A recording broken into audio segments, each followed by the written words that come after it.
The 12 More Suits for Life collection is a collection of suits we made for Jordan Peterson to reflect the chapters of his book, 12 More Rules for Life. Now, originally, the 12 Rules for Life, the original sort of book in this series, we took that book and we made a rule for each of the 12 chapters and we called it the 12 More Suits for Life. And it was a fun collection. It featured a lot of very viral suits at this point. For the second collection, we wanted to be a little more abstemious. However, in order to balance the abstemious nature of this collection with regards to creativity, we added an element of creativity by having a custom operata sung for each of the suits, and then we put a QR code in each suit. If you scan it with your phone, you'll see that there's a song, a custom song about each custom suit, sung by Mario Rojas, the Mexican tenor. So I hope you enjoy the 12 More Suits for Life collection we're going to present for Dr. Jordan Peterson.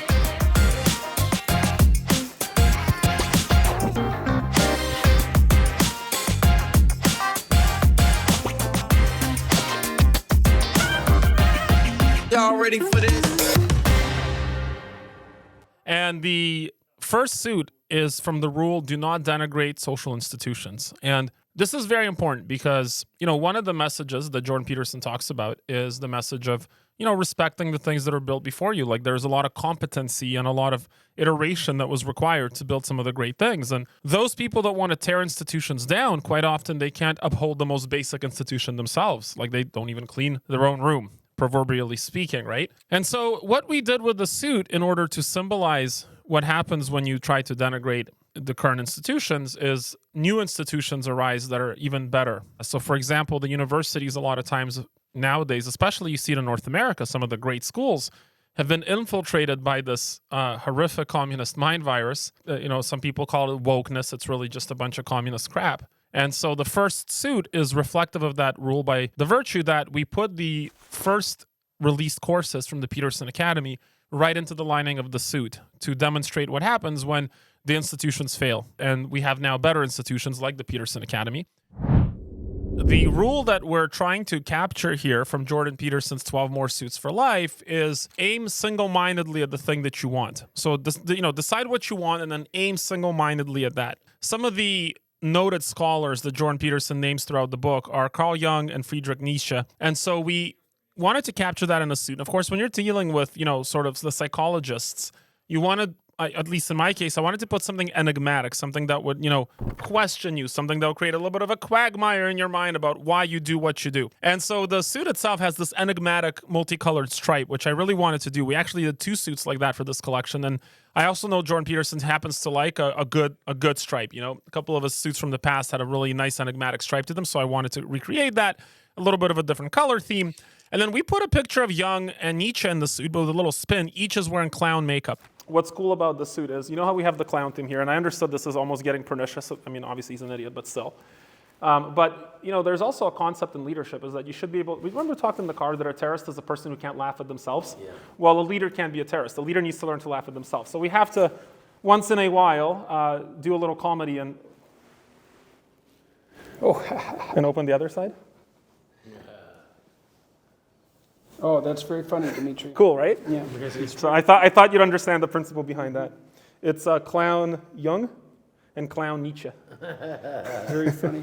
Very funny. And the reason we did that is because there's a certain principle that, even when you have leadership and mentorship that you aspire up to, like you see this a lot of politicians, you don't want to idolize them. They still have flaws. They're still humans. And so we wanted to capture that. There's also the story of kind of like in the past, I think it was in the old, some Greek empire thing where one day a year everybody would make fun of the leaders, and it's such an important thing to have that kind of discourse in society. So we wanted to capture the essence of it is perfectly okay to see the flaws in your leadership. It's perfectly fine.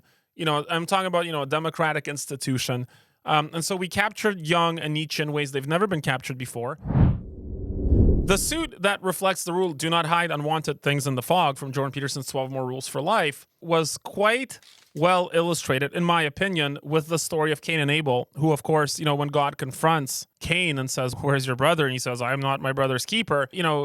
Cain is trying to hide unwanted things in the fog. And that's also an allegory that is used in the book itself. And so we wanted a suit that reflected do not hide unwanted things in the fog. So number one, we put the Cain and Abel imagery inside the suit. Kind of hard to see, but there's a Cain in there somewhere and Abel in there somewhere.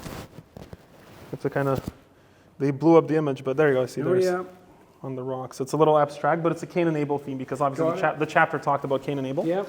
And number 2, we use the fall flannel because when I think of fog, I think, the season of autumn is sort of, to me, congruent with fog. And so we made a suit that's an autumn suit that has a kind of a foggy demeanor to it in itself because it is the coloration and obviously the sort of flannel finish. So the suit that this rule represents is notice that opportunity lurks where responsibility has been abdicated. There are some stories Jordan Peterson uses in this chapter. One is the famous story of Socrates who was forced to drink poison for basically telling the truth, and talk about the ultimate culmination of people not being willing to take responsibility for the truth. They'll kill you if you tell the truth. By the way, that's a very Soviet thing. So we have a little bit of that Soviet imagery in there. But we also have some Norse mythology in the suit. There's some stories of Norse mythology that was included into the chapter. So one of the things I like about using Norse mythology in art is that it's quite cool when it's drawn out. You have like these dragons and these hydras, these water beasts and these sort of mythical heroes. And it's all very grandiose and it makes for beautiful art. So the suit is quite artistic. The rule, do not do what you hate, is such an important rule. If you want to succeed in your career, you have to think about being in the top 25% of that career at least. Like in my case, starting out in sales, I knew that the bottom 75% of salespeople don't really make any money anywhere. The top 25% basically make all the money. And amongst them, those ones, the top 25% or the top 20% of the top 20% make 80% of the money within that group and so forth and so on. So doing what you hate is a really difficult way to survive because you're competing against people that might like the thing they're doing that you hate to do, and they're generally going to be better at it because they're more passionate and engaged in it because they actually like it. So not doing what you hate is really, really important. And of course, the stories that the chapter brought out were stories of communism and how a lot of times, the people that were the best at what they did in the communist regimes, they were taking out of their roles because they were seen as a threat. That's what happens when you invert the hierarchy of competency, right? And so what you get eventually are people that run institutions who are really bad at running those institutions. One example being, when the communists communized the farmland, they didn't even know how to move the food from point A to point B because all the people that were good at it were replaced with people that weren't good at it. All the food ended up rotting. People died. Obviously, this chapter in the book is sort of quite using quite a lot of communist imagery and a lot of the Soviet writers. Really good. So we have a little gulagi theme. Yeah. Not quite as friendly as your clean your room suit, but still on point. Germain. Wow. Rough, man. The cool thing, though, is that on the suit, we even put little military straps on the shoulders. It's a real Stalin suit. Jesus. Hey, man, art is art. Yep.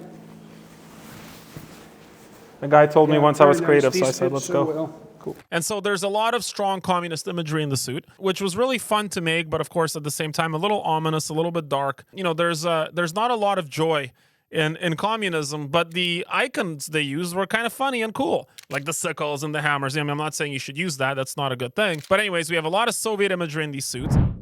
One of the rules in the 12 More Suits for Life is to abandon ideology. I think that's one of the most powerful things. It reminded me of reading some of George Orwell's work, in this case, particularly Animal Farm, which was also a book I believe Jordan Peterson referenced in 12 More Rules for Life. In the story of Animal Farm, you have these animals that overthrow the humans because they think that they can do things better than the humans can. Of course, it's a metaphor for the communist revolution in Russia in 1919.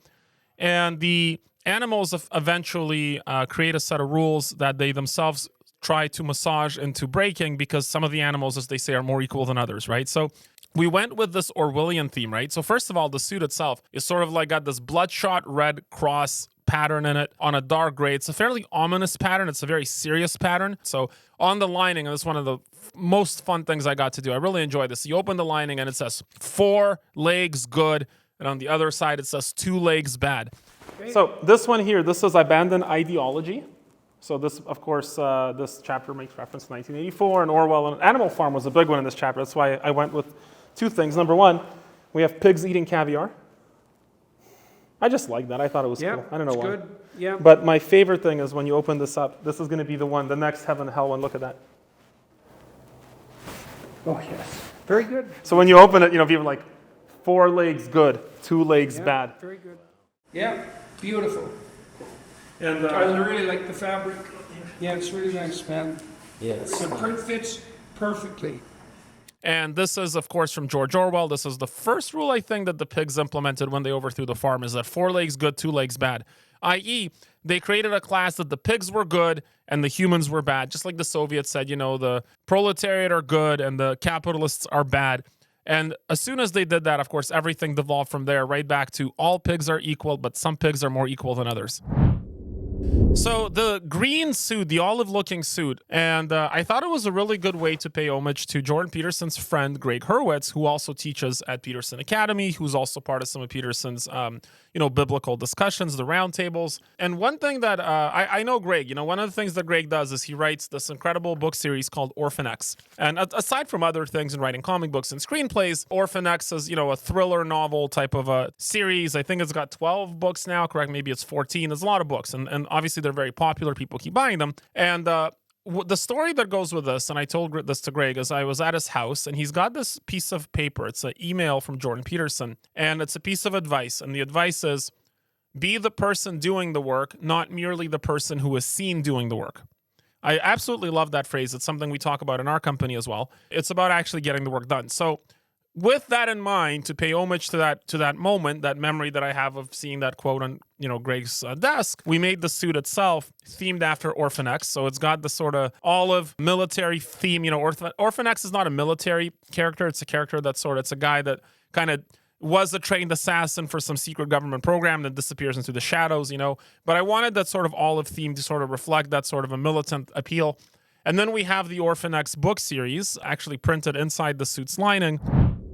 So one of the rules for the 12 more rules for life is try to make one room in your home as beautiful as possible. This gave us a funny opportunity. I'll tell you guys the story. So one of the stories Jordan Peterson told me one time is that they had pet iguanas at home, or a pet iguana, maybe it was more than one. And it was really interesting is the way that the iguanas died. They die in a very Shakespearean fashion, like, they have this dramatic death, okay? Now, the pet iguana I thought was pretty funny because Jordan Peterson is known to collect some Soviet art. It's kind of an ironic thing because, you have this incredible suffering, but you have beauty in spite of it, and that's kind of what Soviet art represents. But the iguanas that lived in the house, the iguanas, they don't know that the Soviet art is just there sort of facetiously. To them, this is the real thing, right? So when you put an iguana into a room with Soviet art, naturally the iguana is going to become is going to become brainwashed with Soviet propaganda. So what you have is a communist iguana living in your house. And so that's funny. So the imagery used for the suit are iguanas wearing these sort of commie uniforms because these are communist iguanas. So guys, if you have an iguana at home, remember, it doesn't know irony. It just takes things for what it is. So rule number 9 is if old memories still upset you, write them down carefully and completely. So we needed a suit that reflected the theme of writing down your old memories or just writing things out. And, in writing is fairly indistinguishable from thinking because when you're writing, effectively, you are thinking and then you're refining that thought process. So getting that out is pretty good. So if old memories upset you, it makes sense that writing them out would help you resolve those memories. And so the suit itself, not too different from the suit I'm wearing here, with a little bit different stripe, but the suit itself looks like paper you would see in a diary, like the white or the slightly off-white paper with the lines. So if you turn the suit horizontally, it looks like a writing pad. And inside the suit, we paid homage to Jordan Peterson and his son, who have, I guess it's a son's app. It's called Essay, which is an app that helps you write and refine your writing and structure your writing better. So that was the theme of the suit. And so it was a nice personal touch. One of these suits for the Jordan Peterson 12 More Suits for Life, which says that you have to plan and work diligently to maintain the romance in your relationship. Okay, so a story that is used in this chapter is a biblical story of Jonah and the whale. And I'll let you guys research the story on your own, but the suit itself we designed is actually a whale. And so the mouth opens up like on the lapels, and then that whale is eating Jordan Peterson. So that's a Jonah and the whale suit. It's easily the most creative jacket in the collection. For this collection, our goal was not to be exuberant, and this collection was about having some everyday functional suits to be used in different climates and for different podcasts that weren't going to evoke too much attention, but just to give a nice professorial, academic, and yet refined sartorial look to Jordan Peterson. But then we did have one jacket that sort of breaks that rule and goes right for it. It'll be a stage jacket. You'll see a whale eating Jordan Peterson as per the Jonah and the whale story, right? Don't give up your faith, guys. Maintain the romance in your relationships. They're intertwined. So Jordan Peterson, going back to his Alberta upbringing, wanted something of a Western suit. And so we rolled this Western suit into the 12 More Suits for Life collection for the rule of not becoming resentful, okay? And it's really important because once you become resentful, you sit at home for a while, you start hating things. Next thing you know, your pager rings and boom, you blow up. You don't want to be that guy, okay? So the suit recalls on a famous Western country music icon, Hank Williams, who, by the way, the first time I heard of Hank Williams was in the movie Shawshank Redemption. I just remember that myself. And so we wanted a Western-themed suit. It's got a bootleg cut. It's got what's called an action shoulder there, so it's got a little bit of that cool. I think we use moleskin in this case. It can be made from different materials. Sometimes it's leather, sometimes it's, it's velvet. I think we use moleskin in this case on the shoulder. And, the thing about Hank Williams, and the interesting connection here is Hank Williams himself had a tailor. The tailor's name was Nudie Cohen, who was a very famous tailor who was servicing a lot of the top musical people. At the time, it was like Mac from, Fleetwood Mac and Hank Williams. And so it was a kind of fun way because, Jordan Peterson's kind of known for a little bit of an ostentatious taste in suits, which is great. He does like artistic things. And then there was this guy Nudie Cohen who I felt like as I was researching the suit that I sort of evoked the soul of Nudie Cohen, this famous suit designer, to put together a Hank Williams suit. And on the side, on the sleeve of the suit, is a couple of notes, like musical notes. It's pretty abstemious with regards to going wild. It's not wild, but it's a little bit sort of just hinting at creativity. And those particular notes play "O Canada." One of the rules for Jordan Peterson's 12 More Rules for Life is be grateful in spite of your suffering. I think it's one of the greatest lessons we can learn, gratefulness, gratitude. You don't really meet a lot of people who are pissed off at life who are also grateful. So I think it was Marcus Aurelius that said that, if you have nothing else, be grateful. And I love the letters. I love Marcus Aurelius. So this is something that's, the temperaments and all that. This is something that you should look into. Certainly, I'm not going to preach you here about the practice of gratitude, but if you guys don't know this, one of Jordan Peterson's favorite musicians is Tom Waits. And Tom Waits, he sings on a sangria of different topics, let's say, but one of the underlying themes to his music is, in fact, to be grateful in spite of suffering, because a lot of his songs are very hard and they really hit on that suffering genre, let's say, that theme. So I wanted to make a suit that represents great gratitude, which, to me is highlighted by the colors of, like, the derivative colors of yellow, which is like hope and friendship and gratitude. It's a bright color. It's something, you look up to the sun and you feel thankful. You look up to the sky and you feel thankful. All right, check this out. So this is be grateful in spite of your suffering. And I know you're a big Tom Waits guy. Mm-hmm. So one of the actually core themes of Tom Waits' music is to be grateful in spite of your suffering. So this is the Tom Waits suit. Wow. Oh, cool, man. And then, of course, we put Tom Waits imagery into the suit, but very avant-garde Tom Waits imagery, something a little bit fun, a little bit less serious. We wanted to, again, include a little bit of gratitude in the suffering and the labor of things. Now, we also have Mario Rojas, the tenor, who sang a custom operetta about each of the suits. We wanted something fun and creative for the suit, so each of the suits is connected to an opera song, which is found in the QR code for the suit itself. So we're going to play this operetta for you right now. What do you think? Though suffering may mark your days, be grateful still and sing with praise. For in the depth new strength is born, and through the pain new hope is sworn.